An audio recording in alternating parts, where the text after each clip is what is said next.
السلام علیکم ورحمۃ اللہ وبرکاتہ۔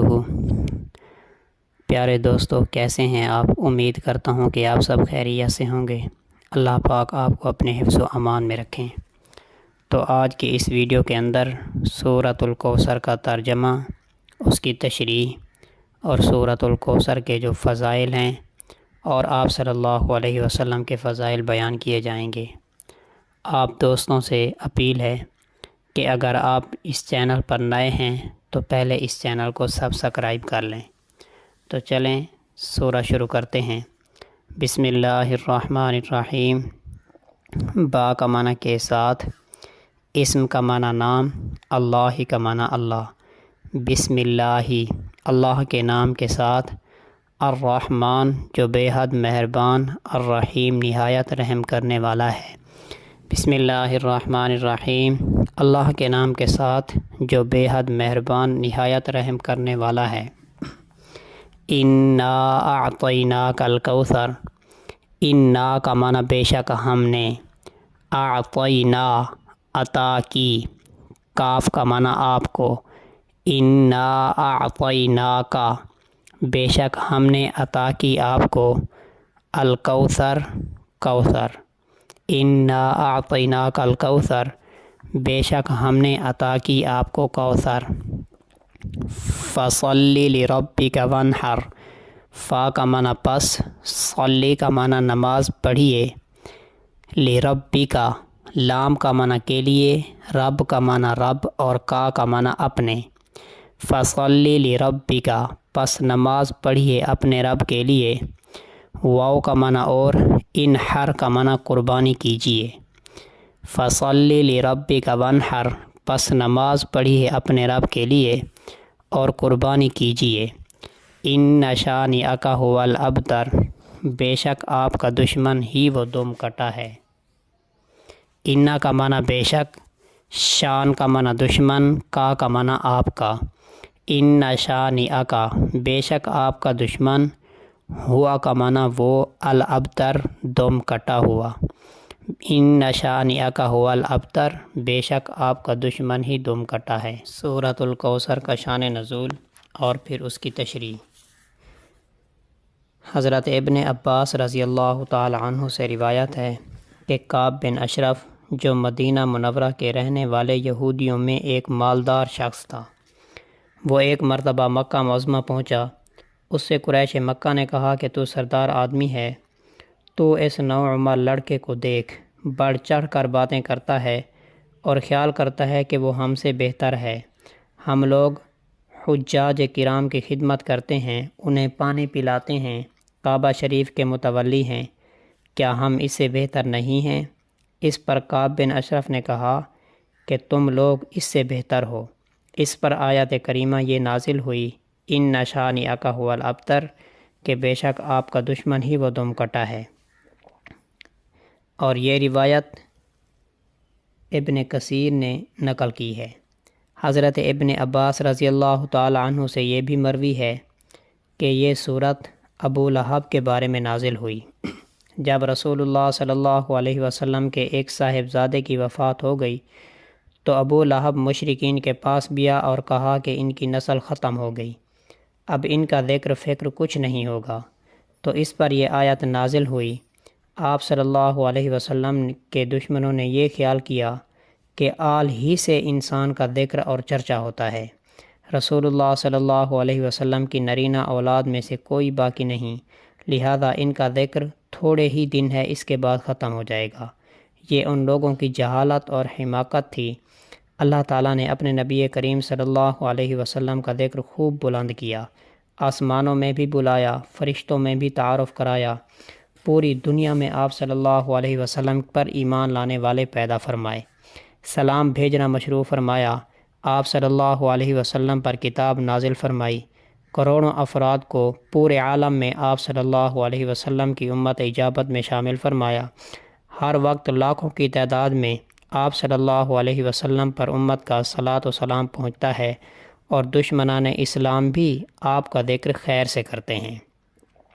حضرت سرور دو عالم صلی اللہ علیہ وسلم کی نسل جو حضرت سیدنا فاطمۃ الزہرا رضی اللہ تعالی عنہ سے ہے، لاکھوں کی تعداد میں گزر چکی ہے اور کروڑوں کی تعداد میں اب بھی موجود ہے، اور آپ صلی اللہ علیہ وسلم پر ایمان لانے والے کروڑوں گزر چکے ہیں، کروڑوں موجود ہیں۔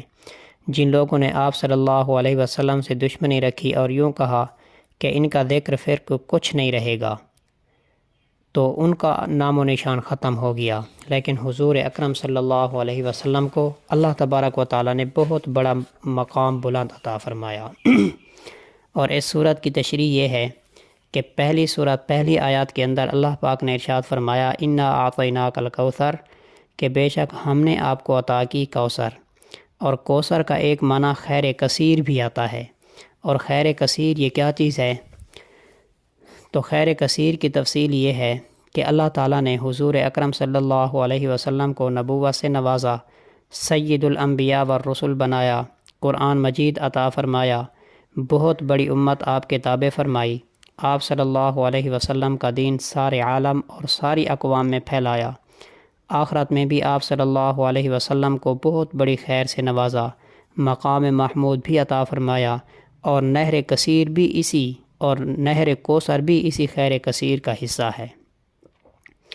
احادیث شریفہ میں نہر کوثر کی بہت بڑی بڑی عظیم صفات بیان کی گئی ہیں۔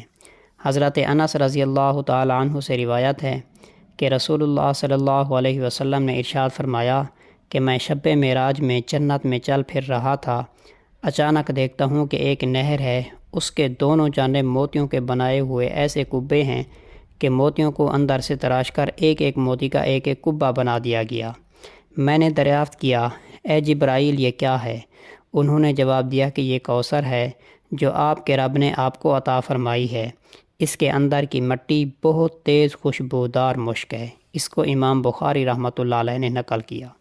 اور صحیح مسلم کے اندر ہے کہ حضرت عبداللہ بن عمرو رضی اللہ تعالی عنہ روایت کرتے ہیں کہ حضرت صلی اللہ علیہ وسلم نے ارشاد فرمایا کہ میرے حوض کوثر کا طول و عرض اتنا زیادہ ہے کہ اس کے ایک طرف سے دوسری طرف جانے کے لیے 1 ماہ کی مدت درکار ہے، اور اس کے گوشے برابر ہیں، یعنی طول و عرض دونوں برابر ہیں۔ اس کا پانی دودھ سے زیادہ سفید، اس کی خوشبو مشک سے زیادہ عمدہ، اور اس کے لوٹے اس قدر ہیں جتنے آسمان کے ستارے، جو اس سے پیے گا وہ کبھی بھی پیاسا نہیں ہوگا۔ اور حضرت عبداللہ بن عمر رضی اللہ تعالی عنہ سے روایت ہے کہ حضرت صلی اللہ علیہ وسلم نے ارشاد فرمایا کہ میرا حوض اتنا بڑا ہے جتنا عدن و عمان کے درمیان فاصلہ ہے۔ حوض کی وسعت کئی طرح سے ارشاد فرمائی، کہیں 1 ماہ کی مدت کی 1 ماہ کی مسافت کا فاصلہ اس کی دونوں اطراف کے درمیان فرمایا، کہیں ایلا اور عدن کے درمیان کا فاصلہ ارشاد فرمایا۔ تو اس کے اندر اس بات کو بیان کیا کہ یہ جو میرا حوض کوثر ہے، یہ میرا حوض کوثر بہت بڑا ہے، اور فرمایا کہ برف سے زیادہ ٹھنڈا، شہد سے زیادہ میٹھا، اور مشک سے بہتر اس کی خوشبو ہے۔ اس کے پیالے آسمان کے ستاروں سے بھی زیادہ ہیں، جو اس میں سے 1 مرتبہ پیے گا اس کے بعد کبھی بھی وہ پیاسا نہیں ہوگا۔ سب سے پہلے اس پر مہاجر فقراء آئیں گے۔ کسی نے یعنی اہل مجلس میں سے کسی نے سوال کیا، یا رسول اللہ ان کا حال بتا دیجئے کہ یہ مہاجر فقراء کون لوگ ہیں؟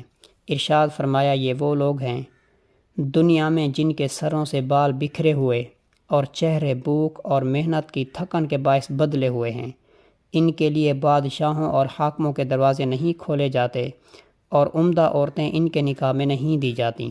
ان کے معاملات کی خوبی کا حال یہ ہے کہ ان کے ذمے اگر کسی کا قرض ہوتا ہے تو وہ فوراً ادا کر دیتے ہیں، اور ان کا حق جو کسی پر ہوتا ہے تو پورا نہیں لیتے تھے بلکہ تھوڑا بہت ان کو چھوڑ بھی دیتے تھے۔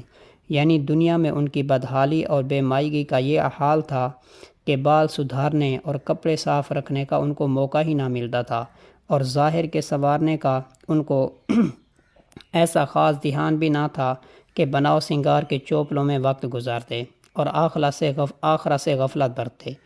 ان کو دنیا میں افکار و مصائب ایسے پیش رہتے تھے کہ ان کے چہروں پر ان کا اثر ظاہر تھا۔ اہل دنیا ان کو ایسا حقیر سمجھتے تھے کہ مجلسوں، تقریبوں اور شاہی درباروں میں ان کو دعوت دے کر بلانا تو دور کی بات ہے، ان کے لیے ایسے موقعوں پر دروازے ہی نہیں کھولے جاتے تھے، اور وہ عورتیں جو ناز و نعمت میں پلی تھیں ان خدا کے بندوں کو نہیں دی جاتی تھیں، مگر آخرت میں ان کا یہ اعزاز ہوگا کہ حوض کوثر پر سب سے پہلے یہ لوگ پہنچیں گے اور دوسرے لوگ ان کے بعد پہنچیں گے اور پانی کو پئیں گے، بشرطے کہ یہ لوگ اہل ایمان ہوں اور ایمان کے تقاضوں پر عمل بھی کرتے رہے ہوں۔ دوسری آیت کے اندر ارشاد فرمایا فَصَلِّ لِرَبِّكَ وَانْحَرْ، پس آپ اپنے رب کے لیے نماز پڑھیے اور قربانی کیجیے، یعنی جب آپ کے رب نے آپ کو خیر کثیر عطا فرما دی تو عبادت کی طرف توجہ کیجیے، نمازیں پڑھتے رہا کریں، فرائض بھی اور نوافل بھی، اور جانوروں کی قربانی بھی کرتے رہیں، اور ان کو ذبح کرتے وقت اللہ تبارک و تعالیٰ کا نام لیں۔ تو یہ اس صورت کی تشریح ہے۔ تو اس کے اندر اللہ پاک نے حضور اکرم صلی اللہ علیہ وسلم کے فضائل کو بیان